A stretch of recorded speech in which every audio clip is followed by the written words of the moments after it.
अस्सलाम वालेकुम। रॉयल के मेहमान के साथ I am your host Sulekha Nasir और आज हमारे साथ मौजूद हैं डॉक्टर नजम मज़ारी साहब जो कि एक अरोमा थेरेपिस्ट हैं। इनसे जानते हैं कि अरोमा थेरेपी होती क्या है। जी सर। जी वालेकुम सलाम, बहुत बहुत शुक्रिया आपका। जी अरोमा, जैसे कि मैं बता रहा था कि अरोमा महक खुशबू कहते हैं। ट्रीटमेंट मतलब इलाज, तो कोई भी इलाज कोई भी ट्रीटमेंट अगर आप खुशबू के थ्रू किसी भी इंसान का कर रहे हैं तो वो अरोमा थेरेपी में कंसीडर होता है। और ये ख़ास तौर पर एक एरोमेटिक ऑयल्स होते हैं, खुशबूले तेल होते हैं, जिसको स्मेल करने से या अपने कपड़ों पे लगाने थे या इर्द गिर्द के माहौल पे इसको जब आप लगाते हैं तो उससे जो महक, जो खुशबू आप इंटेक करते हैं, जो आपकी बॉडी में जाता है, तो उसके बाद जो एंजाइटी है, स्ट्रेस है, डिप्रेशन है या वेट लॉस का इशू है या और भी मेंटल कोई स्लीप डिसऑर्डर है, इस टाइप के सारे जो मसले मसाइल हैं ये अरोमा थेरेपी में कवर किए जाते हैं। जी और ये तब वर्क करता है जब ये बिल्कुल आपका, यानी कि कोई भी आपका फेज़ है डिप्रेशन का या स्लीप डिसऑर्डर या कोई भी एक है, अगर वो फर्स्ट फेज़ में है तो उसके लिए अरोमा थेरेपी जो है ना बहुत अच्छा इफेक्टिव, नेचुरल, ऑर्गेनिक और बगैर किसी साइड इफ़ेक्ट के वे ऑफ ट्रीटमेंट है। जी इसके थ्रू आप अपना जो है इस तरह का इलाज कर सकते हैं और सेल्फ ट्रीटेड इलाज है, यानी कि आप खुद ही अपना इलाज कर सकते हैं। आप किसी कंसल्टेंट या किसी डॉक्टर के पास जाके कोई थेरेपी या कोई सेशन लेने की ज़रूरत नहीं होती। आप ये एरोमेटिक ऑयल्स मार्केट से कहीं से भी अच्छे ब्रांड्स के आप परचेज़ कर सकते हैं। उन्हीं ऑयल्स के पीछे ही उनकी डिस्क्रिप्शन, उनकी डिटेल्स, उनके बेनिफिट्स, उनके साइड इफ़ेक्ट्स और डायरेक्शंस के कैसे इसको इस्तेमाल किया जा सकता है, आप घर में आके इस्तेमाल कर सकते हैं। छोटे बड़े बुज़ुर्ग हर तरह के लोगों के लिए 100% जो है सेफ़ है, कोई इसके साइड इफ़ेक्ट नहीं है। और इस सदियों से चलता हुआ आ रहा है। इब्ने सीना जो हु इज़ नोन है फादर ऑफ मॉडर्न मेडिसिन, उनकी ये इन्वेंशन थी, उन्होंने ईजाद किया था और तब से लेके आज तक जो है ये पूरी दुनिया में इस्तेमाल होता है। जी। तो सर अरोमा थेरेपी में और ऑर्गेनिक में क्या फ़र्क है। देखिए जी, ऑर्गेनिक तो वो चीज़ें होती हैं ना जिनमें केमिकल या इस टाइप की खाद वगैरह या पेस्टिसाइड जो स्प्रे होते हैं वो नहीं किए जाते, उन प्रोडक्ट्स को ऑर्गेनिक कहा जाता है। तो जी उसी के अंदर ही एक शाख कह सकते हैं, एक ब्रांच कह सकते हैं, वो अरोमा थेरेपी की ही है। क्योंकि अरोमेटिक जो ऑयल्स होते हैं वो भी ऑर्गेनिक और नेचुरल ऑयल होते हैं। जब तक वो 100% प्योर नेचुरल नहीं होंगे, ऑर्गेनिक नहीं होंगे, तो वो शायद उनका उस हिसाब से रिजल्ट्स नहीं आता। तो ऑर्गेनिक के अंदर ही आप उसे एक ब्रांच कह सकते हैं कि एक अरोमा थेरेपी की एक ब्रांच है जिस पे ये वर्क किया जाता है। लेकिन मेन जो है वो ऑर्गेनिक होता है। ऑर्गेनिक जैसे मैं आपको बता रहा था कि कोई भी ऐसा प्रोडक्ट जिसमें आप कोई भी किसी भी तरह की कोई मिलावट नहीं करते, कोई और केमिकल कोई इसमें इन्वॉल्वमेंट नहीं होती, और जो क्रॉप होती है उसमें कोई भी खाद इस्तेमाल नहीं होती, और फसल के ऊपर किसी भी तरह कोई जी केमिकल स्प्रे नहीं किया जाता, तो वो फसल, वो क्रॉप, वो फ्रूट, वो इंग्रेडिएंट, वो हर्ब आपका जो होता है 100% ऑर्गेनिक कंसिडर होता है। जी। तो सर अगर ये अरोमा थेरेपी इतनी फ़ायदेमंद है तो क्या अरोमा थेरेपी में कोई ऐसा ट्रीटमेंट आया है कि हम इसको कोरोना वायरस पे भी अप्लाई कर सकते हैं। जी देखें, अरोमा थेरेपी मैंने जैसे बताया कि देखें, जब कोरोना, जब किसी इंसान खुदा ना खासा कोरोना होता है तो उसको रिकवर करने के लिए 5-6 उसके स्टेप्स हैं, ठीक है। फर्स्ट ऑफ ऑल तो कहा जाता है कि आपने जो इतने स्ट्रेस, और आपने स्ट्रेस में नहीं होना, आपने रिलैक्स फील करना है। अब आप रिलैक्स कैसे होंगे अगर आप अरोमा थेरेपी के कुछ एसेंशियल ऑयल्स आते हैं जिसमें लेवेंडर है, जिसमें कैमोमाइल ऑयल्स है, तो वो आपको लेने पड़ेंगे ताकि आप जो है ना रिलैक्स रहें और आपकी जो नींद है वो बेहतर है। जो 5 स्टेप्स कहा जाते हैं इम्यूनिटी बिल्ड करने के लिए कोरोना में, उसमें सबसे पहला तो होता है कि आपने हाइड्रेट रहना है, ठीक है, आपने पानी बहुत ज़्यादा पीना है। दूसरा ये होता है कि आपने मतलब नींद अच्छी करनी है, तो उसके लिए भी लेवेंडर ऑयल यानी अरोमा थेरेपी का फिर एक रोल हुआ। तीसरा उसमें कहा जाता है कि जो आपने स्ट्रेस नहीं लेना, तो स्ट्रेस के लिए फिर वो कैमोमाइल ऑयल है और रोज़ ऑयल है, जिलैंग जिलैंग ऑयल है, ऑरेंज सिट्रस का ऑयल है, फिर अरोमा जी। थेरेपी का रोल उसमें आ गया।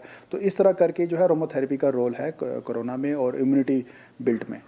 अच्छा। तो सर कोरोना में कौन कौन से इंग्रेडिएंट्स हैं जो कि हम यूज़ कर सकते हैं ताकि हम लोग जो है इन सारी चीज़ों से बच सकें, जो कि लोग डिप्रेशन में आ जाते हैं फ़ौरन ही कोरोना का सुन के, चाहे वो कोरोना अभी उनके ऊपर हावी नहीं हुआ होता, लेकिन वो बहुत ज़्यादा डर जाते हैं जिसकी वजह से उनको हार्ट का इशू हो जाता है या कोई और इशू हो जाता है जिसकी वजह से उनकी डेथ कॉज होती है।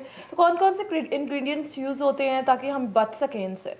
जी देखिए, मैं इसको स्टार्ट करता हूँ शुरू से कि अगर खुदा न खासा किसी शख्स को कोरोना हो गया है, तो सबसे पहले तो उसने करना है अपनी इम्यूनिटी बिल्ड करनी है। अब इम्यूनिटी बिल्ड करने के 5 पॉइंट्स हैं। एक तो सबसे पहले जैसे मैंने बताया था कि आपने सोना ज़्यादा है, नींद ज़्यादा करनी है, उससे आपकी इम्यूनिटी काफ़ी बिल्ड होती है, ठीक है, फर्स्ट। दूसरा, आपने हाइड्रेट रहना है, पानी बहुत ज़्यादा पीना है। तीसरा, आपने एक्सरसाइज करनी है। चौथा जो है आपने डाइट को बेहतर करना है। और पाँचवा जो है ना, आपने सप्लीमेंट्स लेने हैं, ठीक है। 3 चीज़ें तो क्लियर हो गई। एक आपकी जो आपने ज़्यादा स्ट्रेस नहीं लेना, और दूसरा है कि आपने नींद ज़्यादा से ज़्यादा, कि जितना आप ज़्यादा सो सकते हैं आप कोशिश करें आप ज़्यादा सोएं कोरोना के दिनों में, फर्स्ट।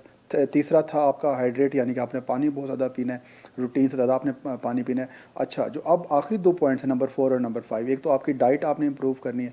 डाइट के अंदर आपने फॉर एग्जांपल आप जो ऑलिव ऑयल है उसका इस्तेमाल करें, जो कलवंजी है आप उसका इस्तेमाल करें, और इसके अलावा जो दही है आप उसका भी इस्तेमाल ज़्यादा बढ़ा दें। ऐसे चीज़ों का इस्तेमाल करें जो आपके इम्यूनिटी को बिल्ड करते हैं। और पांचवा जो था आपका सप्लीमेंट्स, हाँ ये अब ख़ास पॉइंट है। सप्लीमेंट्स में आप क्या इस्तेमाल कर सकते हैं? सप्लीमेंट्स में आप जो है ना, जो फ्लैक्स सीड है, अलसी जिसको कहते हैं, उसके जो बीज है उसका इंटेक बढ़ा दें।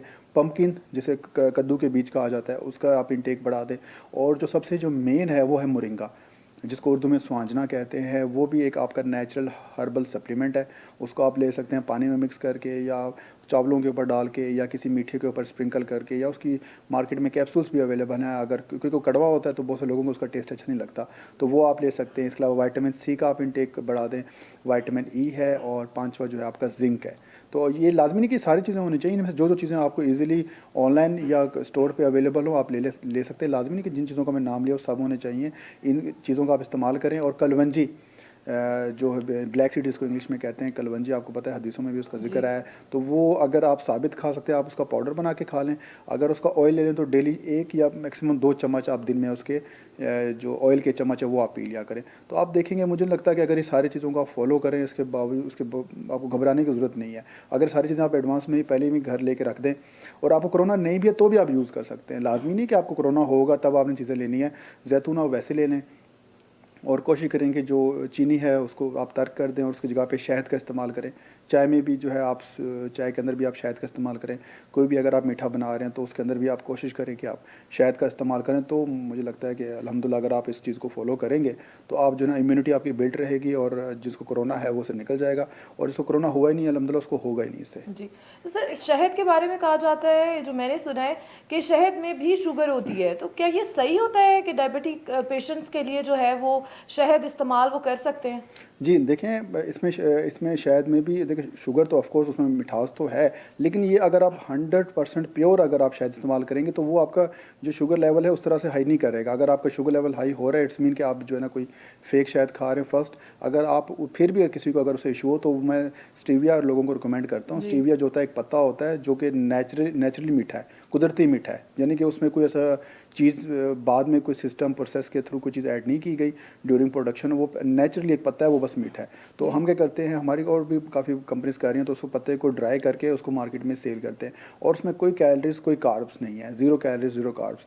तो वो आप उसका इस्तेमाल कर लें। आप इसके अलावा अगर किसी बंदे कोई डायबिटिक पेशेंट है तो वो जो करेला पाउडर है वो भी, क्योंकि देखिए शुगर से आपका इलाज हमेशा कड़वी चीज़ से ही होगा। मोरिंगा का आप इस्तेमाल करें। करेले के तो बहुत अच्छे रिजल्ट्स हैं। काफ़ी लोग जो स्टार्ट में थे डायबिटिक में वो लोग तो रिकवर भी कर गए। 5 से 6 महीने उन्होंने करेले पाउडर का इस्तेमाल किया, और उसको आप वैसे देखें होता तो कड़वा है, पानी में नहीं पिया जाता, लेकिन आप वैसे किसी फ्रूट के ऊपर करके या वैसे रूटीन में करके, या मार्केट से कैप्सूल्स लेके अपने जो आपके पास घर में करेला उसको आप ड्राई कर लें, कैप्सूल में फिलिंग कर लें, उसको आप खुद इनटेक कर लें, तो इससे सर बेहतर होगा। जो कहा जाता है कि कोरोना में आप जो है वो एक कहवा बनाकर पिए, तो अगर वो आपके गले में होगा तो वो आगे नहीं जाएगा। और तो आपके भी प्रोडक्ट्स में कोई ऐसा है ऑर्गेनिक चीज़ जिससे आप लोगों ने कहवा बनाया हो और वो ख़ास तौर पे कोरोना के लिए बहुत मुफीद हो? देखें जी, बैक्टीरिया और वायरस को किल करने के लिए जो इंग्रेडिएंट इस्तेमाल होता है टी में, वो होता है लेमन ग्रास, क्योंकि वो सिट्रस फैमिली से बिलोंग करता है। सिट्रस फैमिली के जितनी भी टीज़ होंगी वो हमेशा बैक्टीरिया वायरस को मारते हैं, यानी कि गले में अगर वो वायरस मौजूद है और आ चुका है, और आपने अगर लेमन ग्रास टी पी ली तो जाहिर सी बात है वो उसे मार देगा उस वायरस को, और आपकी बॉडी में पेनिट्रेट से आप बच जाएंगे। लेकिन उसमें ये सिट्रस फैमिली के और भी आप टीज़ यूज़ कर, जैसे कि ऑरेंज है, आप ऑरेंज, क्योंकि चाय में लोगों को फ्लेवर बड़ा अजीब सा लगता है, लेमन की टी लोग ज़रा पी लेते हैं तो आप लेमन यूज़ कर सकते हैं। यानी सिट्रस फैमिली के ग्रेप फ्रूट टी भी आप पी सकते हैं, लेकिन अमूमन ये मार्केटों में नहीं मिलती, लेकिन लेमन ग्रास जो टी है वो आपको मिल जाती है। तो लेमन ग्रास टी जो है ना उसका मैं लोगों को रिकमेंड करता हूँ कि कोरोना के दिनों में से आप इस्तेमाल करें। कोरोना आपको है नहीं है, आप इन दिनों में से इस्तेमाल ज़रूर करें। लेकिन सर कहवे से कहते हैं कि गरम गरम कहवा पीने से जो है वो होता तो है ठीक, फ़ायदा तो होता है, लेकिन मैदे में बहुत ज़्यादा नुकसान होता है वो उसका। देखें, ज़्यादती है तो हर चीज़ की बुरी होती है। अगर आप दिन में 2 3 या 4 दफ़ा भी दिन में आप टी कर लें, सुबह, दोपहर, असर के टाइम या रात के टाइम, तो 4 टाइम पे अगर आप 4 कप चाय पी लें तो मेरे नहीं ख्याल में वो आपकी बॉडी पे किसी टाइप का नुकसान दे सकते हैं। ज़रूरत से ज़्यादा अगर आप पियेंगे तो आपके लिए नुकसानदेह। अच्छा ये, और दूसरा ये होता है कि खाली पेट कभी भी ग्रीन टी नहीं पीनी चाहिए, लेमन ग्रास नहीं पीनी चाहिए। अगर दूध वाली चाय, क्योंकि दूध है तो वो ज़रा एक हैवी होता है तो आपका मैदा उसे बर्दाश्त कर जाता है। लेकिन अगर आपका पेट खाली है और सुबह सुबह उठते ही आपने ग्रीन टी पी ली है तो वो पेट पहले आपका, क्योंकि इसका काम होता है खाने को भी डाइजेस्ट करना, तो आपके मैदे में खाना मौजूद ही नहीं है और ये डाइजेशन का जब प्रोसीजर स्टार्ट होता है तो वो आपको ज़ाहिर सी बात तकलीफ दे सकता है। ग्रीन टी हमेशा लोगों को मैं रिकमेंड करता हूँ कि खाने के बाद पी जाती है, कभी भी खाने से पहले ना खाएं, पहले ना पिएं। बिल्कुल। अच्छा सर, तो बालों का बहुत ज़्यादा मसला है ख़ास तौर पे लेडीज़ में, और जेंट्स भी आजकल जो है बहुत सारे इन मसाइल से दोचार हैं जो कि बालों से रिलेटेड हैं। तो आप बालों से रिलेटेड क्या प्रोडक्ट्स, आपके जो प्रोडक्ट्स आपने बनाई हैं उसमें बालों से क्या रिलेटेड है, ताकि हमारे जो व्यूवर्स हैं वो देख सकें और जिनको प्रॉब्लम्स हैं वो ऑर्डर कर सकें आपकी तरफ से?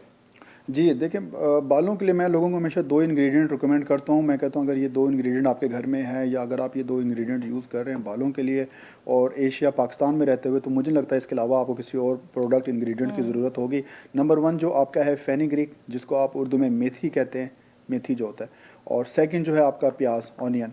तो ये 2 इंग्रेडिएंट्स ऐसे हैं जो बने ही एशियन लोगों के लिए, और स्पेशली ख़ास तौर पर पाकिस्तान, इंडिया, ऐसे ममालिक जो हमारे इस खित्ते में हैं, उनके लिए ये इंग्रेडिएंट्स बहुत अच्छे हैं। मतलब बड़े बड़े ब्रांड्स के आप प्रोडक्ट्स देख लें, इंग्रेडिएंट उठा लें, ये 2 इंग्रेडिएंट्स उनके सामने मुकाबला नहीं कर सकते। तो फेनिग्रीक का जो एक हमारा शैम्पू है मार्केट में भी अवेलेबल है, वो आप यूज़ कर सकते हैं। फेनिग्रीक, चिल्तन फेनिग्रीक जो शैम्पू है उसका आप इस्तेमाल करें। दूसरा जो रेड ऑनियन हेयर ऑयल है, ये एंटी हेयर फॉल के लिए होता है, डैंड्रफ के लिए होता है। अगर आपके बाल कमज़ोर है तो उन बालों को ये मजबूत करता है। असल में उसका जो रोल होता है वो ये करता है कि वो आपकी ब्लड की जो सर्कुलेशन है उसको बड़ा तेज़ कर देता है। सारा जो रोल है, सारा जो कमाल है वो आपकी ब्लड सर्कुलेशन पे है। आपके बाल इसलिए भी गिरते हैं, एक तो इंटरनल भी मैदे के कुछ मसले मसाइल होते हैं उसको से गिरते हैं, एक्सटर्नल भी तब होते हैं जब आपकी सर्कुलेशन बहुत वीक होती है, यानी कि उस हिसाब से आपके सर पे, स्कैल्प पे सर्कुलेशन नहीं होती, जिसकी वजह से बाल आपके ख़राब होना शुरू हो जाते हैं। तो अगर आप इसका अल्टरनेट डेज़ में, यानी एक दिन छोड़ के एक दिन आप रेड ऑनियन का हेयर ऑयल का अगर आप बालों पे मसाज कर रहे हैं और फेनिग्रीक जो शैम्पू है उससे आप अपने बाल धो रहे हैं, तो मुझे नहीं लगता कि उसके बावजूद भी अगर कोई आपके बाल गिरे हैं या आपके बाल जो है वो कमज़ोर हो जाएं, तो मुझे नहीं लगता कि इसके बाद भी हो सकता है। तो सर मैंने बालों के मसाइल में ये भी सुना है कि सर की जो दर्द है, आधे सर की दर्द जिसे माइग्रेन कहते हैं, इसकी वजह से भी बहुत सारा हेयर फॉल होता है। और ख़ास तौर पे वो लेडीज़ जो शादीशुदा होती हैं, उनमें शिकायत आ रही होती है कि मेरे बाल बहुत ज़्यादा गिर रहे हैं और शादी के बाद गिरना शुरू हुए हैं, उससे पहले बहुत हेल्दी थे। तो इसके बारे में आप क्या कहेंगे? देखिए, जब माइग्रेन की है, अगर ऐसा है, देखिए माइग्रेन 2 वजह से होता है। एक तो आपका इंटरनल भी इशू होता है और एक्सटर्नल भी होता है। एक्सटर्नल को तो मैंने आपको ऑलरेडी बता दिया कि आप रेड ऑनियन हेयर ऑयल इस्तेमाल करें, उससे आपकी सर्कुलेशन बेहतर होगी। सर्कुलेशन बेहतर होगी तो ऑफ कोर्स माइग्रेन का वो जो नहीं होगा, तो उससे आपके बाल ठीक रहेंगे। अगर इंटरनल है, इंटरनल में आप जो है ना नेचुरल ऑर्गेनिक प्रोडक्ट्स इस्तेमाल करना शुरू कर दें, सप्लीमेंट्स लेना शुरू कर दें, जिसमें मैंने आपको बताया था मोरिंगा है, जिसमें फ्लैक्स सीड है, जिसमें चिया सीड आता है, जिसमें बेसिल सीड है, और इसके अलावा ब्लैक सीड और फ्लैक्स सीड तो मैंने आप ऑलरेडी मेंशन कर दिया है। इसके अलावा गार्लिक है, जिंजर है, टर्मेरिक है, ये हैं तो आपके स्पाइस, मतलब किचन आइटम है।